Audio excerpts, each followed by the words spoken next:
A medicina psicossomática propõe uma visão do ser humano integral, levando em conta que as doenças não são apenas biológicas, mas que os aspectos emocional, psicológico e social influenciam em nosso corpo físico, pois o corpo reage de acordo com o nosso estado emocional. Sabe-se que guardar mágoas e estressar-se constantemente afeta o organismo. Por exemplo, se você perceber algum tipo de ameaça iminente, o organismo reage produzindo alterações químicas, que podem derivar em distúrbios psicossomáticos. Diante da ameaça de um assalto, por exemplo, os sinais nervosos enviam mensagens rápidas ao seu cérebro para deixá-lo mais alerta, liberando determinados hormônios no organismo. Esses sinais chegam à região responsável pela regulação das emoções e tomada de decisões. São repassados ao cérebro e os hormônios e o corpo, de modo que as cargas de adrenalina são liberadas. Nesse meio tempo, o hipotálamo produz o cortisol, o tal hormônio do estresse. Então o coração acelera e o corpo recebe mais oxigênio, deixando-o preparado para lutar ou fugir se for necessário. Nessas situações, as tomadas de decisões rápidas e impulsivas são feitas, e somente depois de algumas horas, as substâncias do seu corpo serão normalizadas, deixando-o calmo novamente. Por isso, a ciência nos diz que um organismo submetido a determinados níveis de estresse por determinado tempo pode desenvolver doenças. Nesse sentido, importante se faz compreender o funcionamento desses mecanismos. O programa Janelas Inovação e Sustentabilidade de hoje, com o apoio cultural de Você Cosméticos, Maritex Plus Size e Mercado Imóveis, recebe o presidente e a diretora da Associação Brasileira de Medicina Psicossomática Regional RS, o Dr. Dorval Tessari e a psicóloga e psicanalista Suzimara Trintinaglia. O Dr. Dorval é médico especialista em ginecologia e obstetrícia, também se especializou em hipnose e em enfoque holístico, além de escritor. Suzimara Trintinaglia é especialista em psicologia clínica e em educação bilíngue para surdos. Além da praxis clínica, Suzimara realiza palestras, é articulista e escritora. Eles também irão falar do 19º Congresso Brasileiro de Medicina Psicossomática, que acontecerá em Caxias do Sul. Sejam muito bem-vindos ao programa Janelas de hoje. Eu resumi o seu currículo propositadamente, mas me chamou muita atenção do senhor, né, um ginecologista e obstetra, derivar para essa parte do estudo da medicina psicossomática. Eu queria que o senhor contasse um pouquinho dessa sua história, desse seu currículo para os nossos telespectadores. Bom, primeiro, obrigado pelo convite, Rúbia. Nós que agradecemos.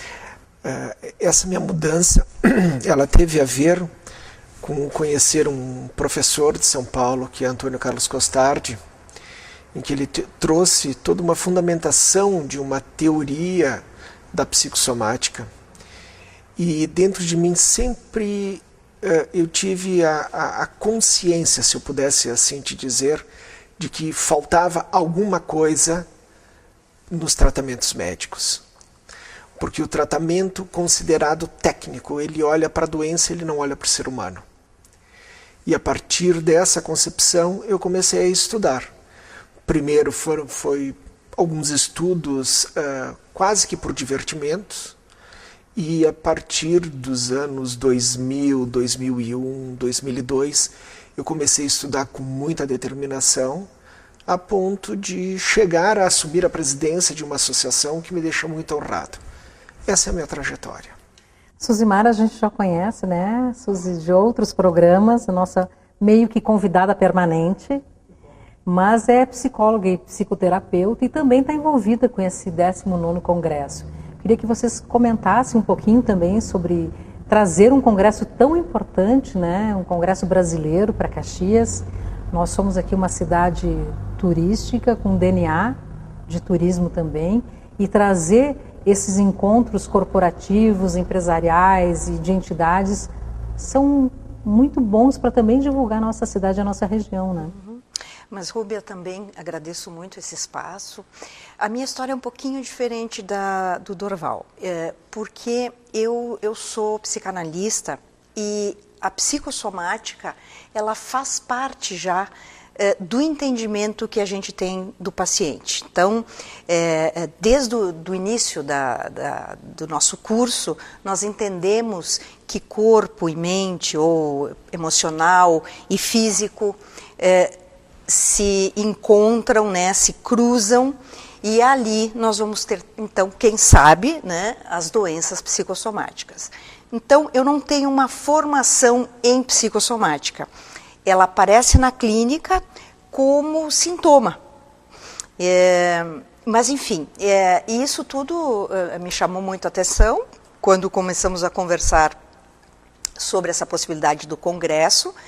E eu acho que sim, que não só Caxias, como as pessoas da região que estarão presentes, nós vamos ter muitos profissionais de outros estados.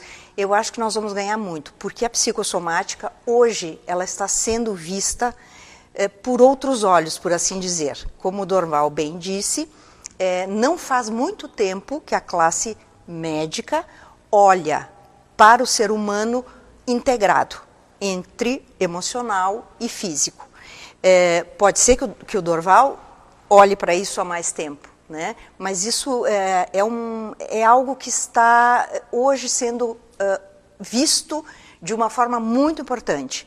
E talvez até vou arriscar dizer que está, pelo menos dentro da psicossomática e dentro da proposta do Congresso, que se nós tivermos uma atenção maior, focada e direcionada para o emocional, certamente evitaremos as doenças físicas, ou vamos minimizá-las. Nós estaremos falando então em prevenção. Rubem, eu não falo de prevenção, eu estou falando de vida. Porque a condição humana fala exatamente sobre a nossa vulnerabilidade. E o que faz com que um ser humano ele interprete um fato como sendo agressivo e perigoso e outro não sendo a mesma situação concreta? Isso tem a ver com como eu vejo o mundo. Quantos recursos nós podemos nos prover para olhar o mundo, não lutar ou não combater, mas como eu vejo esse mundo. E a psicossomática, ela proporciona essa capacidade para os profissionais, em termos gerais, de fazer com que nós olhamos para a pessoa que traz a doença que transforma ele num doente. Querer tratar uma doença é fragmentar o indivíduo. Basta nós sabermos que quando qualquer um de nós adoecemos, nós temos um processo de regressão mental violento. Todos nós. E querer tratar a doença... Uma tomada de consciência, talvez? Uma necessidade de uma volta. Mas voltar a quê? Bom, aí vamos voltar à nossa infância, à proteção. Sim, porque nós temos permanentemente o ir e o vir, que é a pulsão de vida e de morte. Mas a gente vai. Mas quando as coisas não estão bem e esse corpo ele reage para fazer com que tu tome consciência da tua existência, ele vai fazer com que tu possas caminhar no teu processo evolutivo. Então a psicossomática nada mais é do que permitir com que as pessoas elas tomem consciência da sua existência. Nada mais do que isso. Mas nem todas as pessoas vão aproveitar essa oportunidade. Nem todas as pessoas. Então é importante dizer isso. E só complementando, a questão do inconsciente é evidente, cada um tem o seu inconsciente e ele é atemporal, por isso essa questão das idas e vindas. E o que forma, né? De que o nosso inconsciente é feito, falando assim em português mais claro, né? Nós temos as nossas experiências passadas, nós temos como os nossos pais nos educaram, os nossos avós, nós temos as nossas condições próprias, porque quando a gente nasce, a gente tem um kit que nasce com a gente também, né? Nós temos as nossas inter-relações, nós temos o nosso desenvolvimento, como é que foi a nossa relação com a nossa mãe. Então, por isso que o Dorval aponta essa questão. Cada um vai enxergar de alguma maneira determinada situação ou a mesma situação. Por isso que, vou dar um exemplo, né? Eu não considero que o pânico seja algo dentro da psicossomática, porém, ele se presta a essa ideia que traz o Dorval.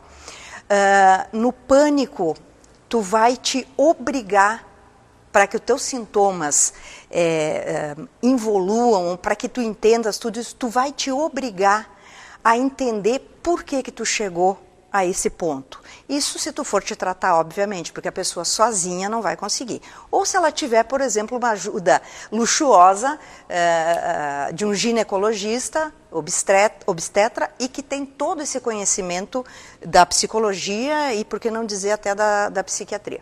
Então, o pânico ele vai te dar uma oportunidade, no medo, de tu entender por que tu vê essa situação de perigo em tudo e em todo lugar, onde, na verdade, ela não existe. Na realidade, ela não existe. Mas o teu corpo, no pânico, sente como real. Então, nós estamos falando daquela introdução, que é uma, por favor, né, doutora, é uma introdução de internet, para o telespectador saber do que nós vamos tratar no dia de hoje, né? Então, assim, nós temos reações químicas que dizem para o meu cérebro aquilo que a gente fala, né, comumente, cérebro reptiliano, ele se lembra, né, de muitos milhares de anos do nosso corpo físico, o que nós temos que fazer para reagir, né, a um animal feroz, enfim. E que nós teríamos ainda hoje, depois de tantos milhares de anos, ainda essas reações muito parecidas, fisicamente falando. Então, isso é químico, certo? Se eu compreender que eu estou diante de uma situação angustiante e que ela vai me deixar alterada, e se eu conseguir enxergar isso, como se eu me colocasse de fora de mim mesmo e olhasse para mim e dissesse, calma, não é nada disso, te acalma. Para mim mesmo, eu consigo mudar essa química do meu corpo? Sem dúvida. Eu tenho uma posição um pouco diferente. Existe, assim, tu imaginas que nós tenhamos um comportamento, um compartimento, não um comportamento, um compartimento abstrato, em que ele é o grande processador de algo que tu não tem a tocar. Mas tu tem a estrutura cerebral que ela vai fazer a conexão de tudo aquilo que o teu corpo vai captar no meio. Então, tu vai ter sensações em que vai levar para o teu cérebro e ele vai decodificar. O cérebro nada mais é do que um grande aparelho de ilusão. Mas ele vai te instrumentalizar. Mas eu acredito que verdadeiramente a vida ela está nesse compartimento em que nós não podemos tocar, em que ele vai processar aquilo que o cérebro ele te dá. E ele vai tentar comandar o teu corpo. E o teu corpo ele vai sinalizar a esse compartimento aquilo que precisa ser feito. Mas esse compartimento ele tem autonomia. E ele vai dizer eu quero ou eu não quero. Toda vez que esse compartimento for contra o fluxo da própria vida, e aí nós estamos falando daquilo que a astrofísica fala hoje, do que os livros de 2.600 anos atrás do taoísmo fala, do absoluto, do inominável. Quando esse compartimento ele tenta assumir o comando da totalidade do universo que ele acha que ele é, o corpo sinaliza com a doença. E aí ele vem para arrebentar, ele diz assim, tu acha que tu manda? Não. Agora eu vou mostrar para ti que tu tem fim. E por isso que a morte, quando tu estás escancarado na frente da morte, tu tens a possibilidade de uma transformação total da tua existência. Então é muito mais complexo. E eu tenho por hábito dizer de que o início da cura é a própria doença. Nós temos uns exemplos de alguns livros escritos de pessoas que foram sequestradas, por exemplo. Que passaram por uma situação, né, que não sabiam se iam retornar as suas famílias e que ressignificaram suas vidas, que observaram o que realmente queriam de suas vidas, o que não era necessário, enfim, passaram a se olhar para dentro de si mesmo e saber o que era importante, o que não era, ou aquelas pessoas que estão em estágios terminais da vida, que fazem uma reflexão com suas famílias, por que eu perdi tanto tempo com coisas não importantes, desnecessárias, inúteis, enfim, materiais talvez, né? Por que eu não dei importância realmente às coisas que tinham valor? Então esses são os momentos de tomada de consciência, eu chamaria assim. Sim, porque ali vai tudo para os seus devidos lugares. Tudo é passageiro. Aquilo que tu consideras como sendo uma realidade nada mais é do que uma profunda ilusão. Porque aquilo que tu achas que é, não é. E o mundo desaba. E a morte, ela tem essa propriedade de dizer, agora tu vai ter que conversar contigo. A morte é uma grande sábia. A morte é a possibilidade de um renascimento, de uma transformação. É isso, de fato, os orientais tratam muito melhor do que nós, né? Que nós temos tabus, inclusive, para falar desses assuntos. Sem né? dúvida. Não é a morte, o karma, a própria maneira como se lida com isso no Oriente é muito mais leve, né? Ao menos diferente. Né? E eu também acho que é importante a gente trazer que o corpo, na verdade, quando o Dorval fala em sinaliza, o corpo ele é um meio de escoar essas angústias, isso que está abstrato, que a gente não consegue traduzir, ou tradução, ou não nos olhamos, não conseguimos, não tivemos condições. Então, o corpo, ele passa a ser esse sinalizador de algo está errado, algo está acontecendo. E muitas vezes, então, na psicossomática, a gente entende que a partir do momento que esse corpo está falando, através de um sintoma ou de uma doença, a partir daí é que tu pode fazer uma retomada da tua vida, que tu chama de retomada de consciência, Rúbia. Mas é a partir daí que a gente vai começar a pensar. E como eu disse anteriormente, nem todos aproveitarão essa oportunidade.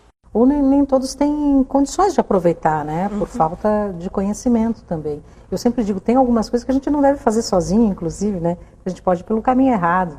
Se nós temos profissionais que podem nos ajudar a enxergar isso de forma mais clara. Rúbia, tudo tem um tempo. E uma pessoa que às vezes não tem uma vida que, aos meus olhos, talvez não seja legal, eu tenho que ter muito cuidado, porque essa pessoa tem o tempo dela. O tempo da tomada de consciência é individual. Tem pessoas que passam uma vida toda conjugando um verbo, ou seja, fazendo a mesma coisa, para talvez no seu último minuto de vida se dar conta de alguma coisa, e esse se dar conta fez uma vida valer a pena.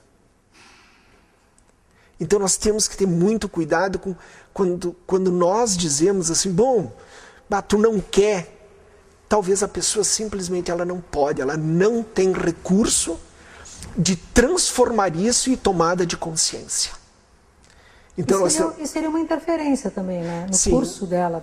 Sim, nós temos que ter muito respeito pelas pessoas que sofrem. E não sofrem porque querem. Talvez sofrem porque não têm esses recursos de tomada de consciência. Ou porque, se pensarem a respeito disso, vão ter que fazer algumas transformações. E aí a gente pode trazer à tona, então, os relacionamentos amorosos, o meu trabalho, como é que eu me relaciono com as coisas, com os bens materiais, enfim. Então, não é que às vezes a gente não tenha o recurso, vai nos custar muito. Estamos falando de zona de conforto. Também. Sair da zona de conforto também para questões... Eu sempre digo que quem se trata, ou quem busca o entendimento, a tradução de si próprio, são pessoas extremamente corajosas. E normalmente a gente escuta, eu acho que tu vai achar que eu sou louca. né? E é exatamente uma exposição, na verdade. E é exatamente o contrário.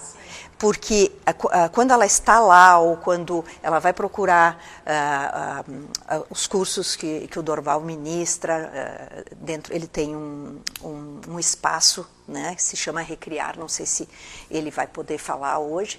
Então, quando a gente procura, quem está do outro lado tem que ter esse respeito, sim, com o tempo, mas essa pessoa tem que ser extremamente corajosa. E essa é a diferença. Quem não é corajoso enxerga, fica com medo e não vai. Estou dando um adjetivo, mas eu poderia dizer isso. Eu poderia dizer covarde e corajoso, só para ter um adjetivo mais palpável. O corajoso é aquele que olha, tem medo e diz não. Eu vou e vou bem acompanhado. Eu mais ou menos resumi de uma fala sua antes, doutor Dorval, que seria mais ou menos isso. Não importa o que fazem comigo, mas importa com o que eu faço, com o que fazem comigo. Seria mais ou menos isso, né? Sim, sim. Quer dizer, estão me agredindo, mas como eu reajo a isso? Quando alguém te agride, aquilo que te agrediu é o que tu tem de pior.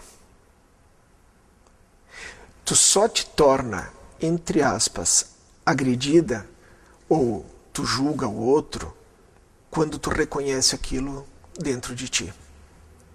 Nada, e aí nós podemos pegar algumas tradições orientais, nada pode te agredir. Absolutamente nada. É o vento, não tem.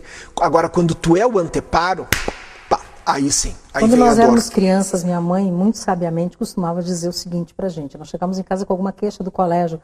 Porque minha amiga disse isso, porque minha amiga falou aquilo. Ela diz assim, se ela te chamar de cega, tu vai te importar?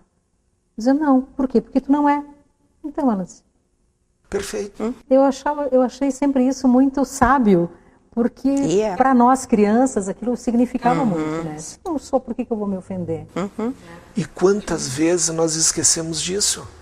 Nós continuamos nos importando com aquilo que dizem a nosso respeito. Vaidade. Também. Não, eu digo, é um tipo de vaidade da gente querer ser sempre muito bem avaliado pelos outros, né? Não necessariamente, Rúbia, pode ser, não necessariamente, pode ser exatamente o contrário. Uma autoestima muito baixa, uma necessidade de aprovação. E o que fazemos também frequentemente, e isso estamos todos incluídos, nós projetamos muito no outro aquilo que para nós é insuportável, ou não queremos pensar, ou queremos nos livrar. Muitas vezes projetamos isso no outro. E o outro, se entender que essa projeção é sua e não de quem está projetando, provavelmente vai adoecer. Eu acho que tem que deixar uma coisa muito clara, que o fato de nós estarmos falando sobre isso não nos isenta dos nossos erros, das nossas falhas e da busca permanente da tomada de consciência. Porque dizer algo, ele é um discurso, mas exercitar isso diariamente, em todos os momentos, na condição humana isso é impossível. Tu não tem recurso para tomada de consciência de absolutamente tudo. Então, nós somos vulneráveis, nós falhamos. Nós somos imperfeitos. Sem dúvida. Então, a partir daí, nós temos que conviver com essa imperfeição. Sim, e aceitá-la. E aceitar também. Que vem aquela máxima, né? Aceita que dói menos. Verdade. Verdade.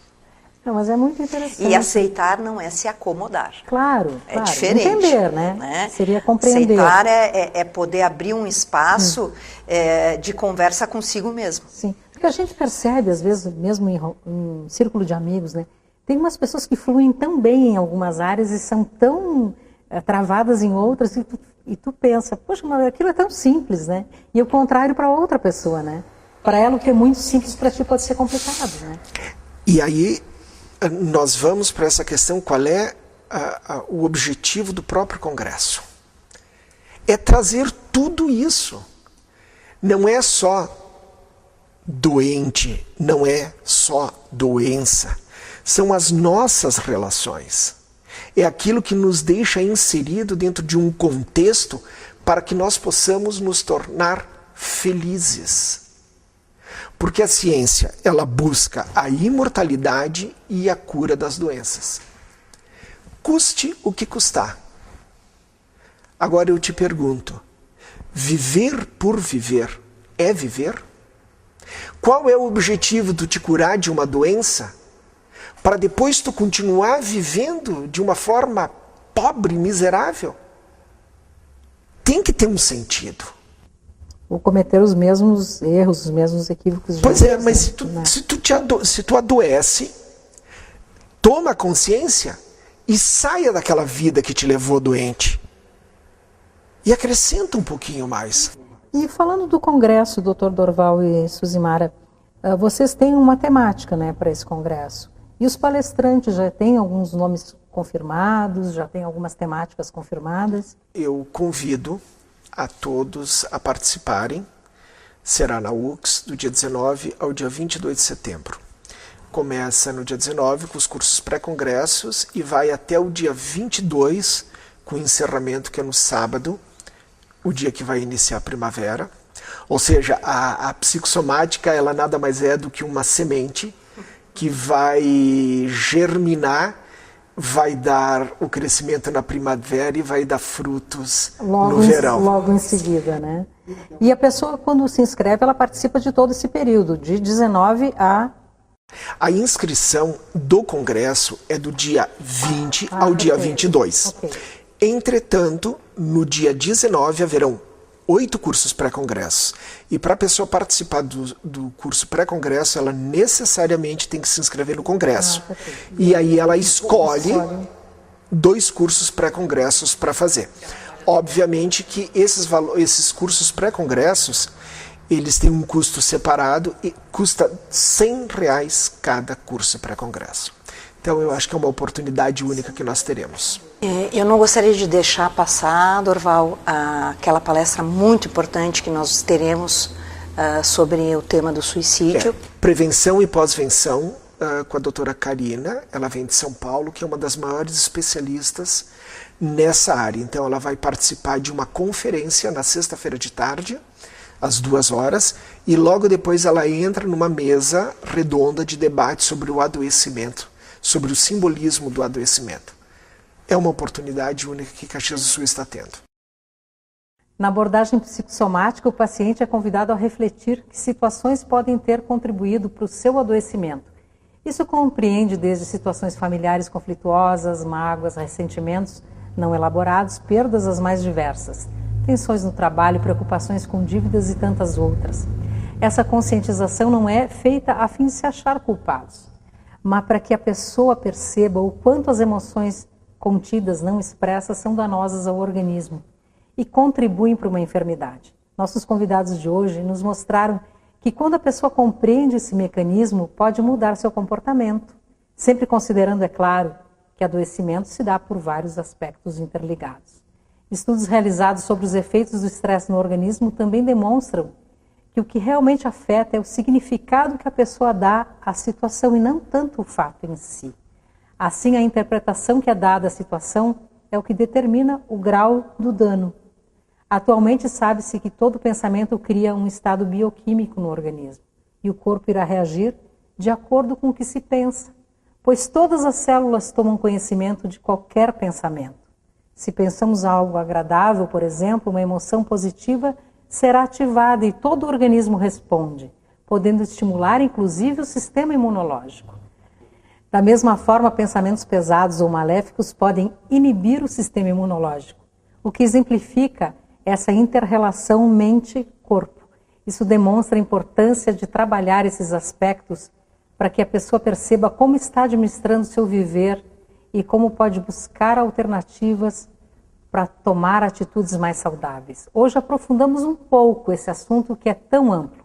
Porém, a oportunidade de saber mais sobre o tema acontecerá no 19º Congresso Brasileiro a ser realizado em Caxias do Sul, cujo tema será Psicossomática, Novas Perspectivas e Suas Novas Práticas. o maior evento da área no Brasil. Se você ainda não se inscreveu, corra lá e entre na página do 19º Congresso Brasileiro de Medicina Psicossomática. Agradecemos ao presidente e à diretora da Associação Brasileira de Medicina Psicossomática, região do Rio Grande do Sul, o Dr. Dorval Tessari e a psicóloga e psicanalista Suzimara Trintinaglia, pela generosa contribuição ao programa Janelas. Afinal, esse programa se propõe a dar visibilidade às ações positivas e construtivas que acontecem na Serra Gaúcha. Agradecemos aos nossos apoiadores culturais, Você Cosméticos, Maritex Plus Size e Mercari Imóveis, e muito especialmente a você, pelo privilégio de sua companhia. Nos vemos no próximo Janelas. Até lá!